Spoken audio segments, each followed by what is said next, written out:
the thing that's real now is sending up tons of satellites and exponentially more satellites than we've ever sent up before. And if you're interested in money and sort of power and what's actually going on, low Earth orbit is where all the action is. And Elon again and SpaceX are dominant there, but it was also amazing just as I went around the world. I mean, this is there's tons of characters trying to take a crack at this, and this is a global race, and it's full of people the likes of which we've just never seen before, are not the stereotypical, space people, MIT PhDs and governments and things like that.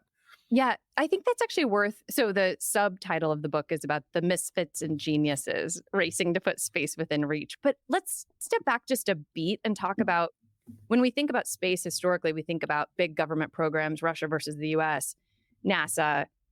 But once we retired the shuttle, that sort of ended. And I'm curious if you can just give a quick overview of that history and how we ended up in this place where it's privatized. Yeah, it's funny. I mean, I stole an idea from this guy, Alex McDonald, who's the chief economist for NASA. And I think it's pretty spot on. If you go back far enough to like the 1910s and 20s, there were actual rocket startups in the United States and Germany and Russia. And it looked like this very well could be a bunch of rich people had put money into telescopes previously. It was kind of like the thing rich people did back then if they were vaguely into science and space, and those people started putting money into rockets, and it looked like it might head that way, and then we have these two world wars, and obviously World War II really kicks off this space race and this government backed tradition where this becomes the story of nation states trying to show their technological and military might, and we're sending humans to the moon, and so you need big rockets and nothing can fail, and